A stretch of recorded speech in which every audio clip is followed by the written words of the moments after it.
Honestly, I had a lot more fun rain filling as a TV person than I usually do as a driver. As a driver, you like cool off and almost you don't even want to do it anymore. You're kind of over it. Like you've hyped yourself up and now I don't get to do my job. So that's what all of those drivers are experiencing right now, especially for the entirety of today. But yeah, I tried to make the most of it. All right, we'll go ahead. I was very lucky last week that our garage opening schedule was so long between our on-track schedule last week that I have not missed a single lap that they have done this month in May up in Indy. I got to go there yesterday for carb day. I had the first time in my life to be at the Coke 600 last year, and I basically just got to the track as early as possible so I could watch the entire race and not be disturbed. The team knows me well enough to know to not schedule any appearances until the race is over, so they were good about that last year. Hopefully the same this year. But I'm looking at you, Taylor. I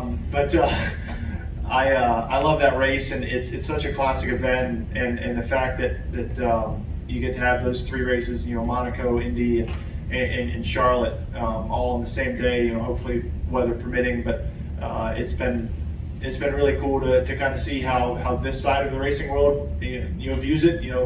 When I've been in Indy all my years as a kid, the Coke 600 is the after party. And that's you finish watching the 500 and you're sunburned, and you sit down and watch Coke 600 and let the sun set. But it's kind of interesting to be on the other side for I guess the second time in my life. So do you get up early for Monaco and watch that too? And then when you're watching the Indy 500, not disturbed, are you in motor coach land, or are you with your engineers? Some of the engineers in the garage are way into it because they came from, IndyCar racing. I think our NASCAR team, at least our core group, has benefited from my presence with their IndyCar knowledge has definitely grown.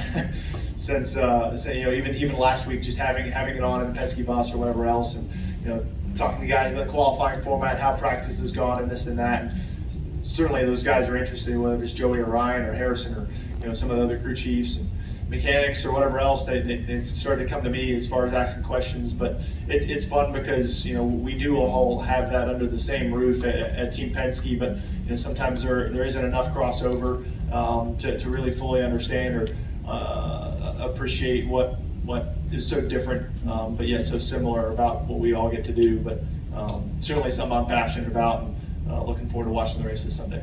What's his reaction to that? Was he upset afterwards, or was it just some fun? And the second one, more of a serious one, with Kyle Larson announcing he's in the Indy 500 and all that. What are your thoughts on that? And is that a race that you would probably want to try in the future as well?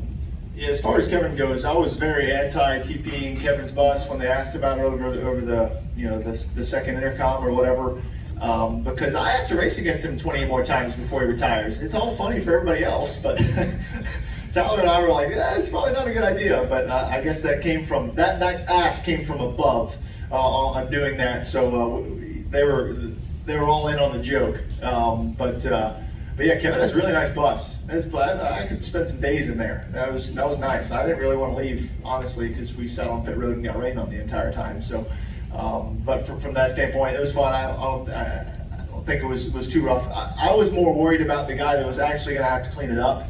I don't know Kevin's coach driver's name, but I asked him like 3 times before we started, like, you're good with this, right? Because I know you're going to be the one cleaning it up. I don't think Kevin's going to be the one cleaning it up. Let's be honest. He pays the guy. So from that standpoint, I wanted to make sure he was cool with it and he knew what we were doing. And the fact that it was raining outside, I thought it was going to be a really bad idea if we did the outside of it, because I don't know if any of y'all TP'd anything, but water makes some stickage and creates a much more complicated cleanup process. As far as your Indy 500 question, there's a lot when it comes to the Indy 500 of why that race is special to me, special to my family. I just came from up there yesterday. It's certainly a race that I would want to do. I don't really see racing career complete for me without having an opportunity to do that race. Obviously, I'm 24 years old, and hopefully the completion of my racing career doesn't happen anytime soon. But I'm also very focused on what I'm doing in the Cup Series garage. Certainly want to get as good as I can and contend for championships and wins in this garage area. That's where my focus is right now, but somewhere later down the road, it's something I would want to do for sure. This is Harrison Burton, driver the number 21. Make sure to hit that subscribe button. Also, check out one of these two videos beside me. Visit frontstretch.com for more racing content.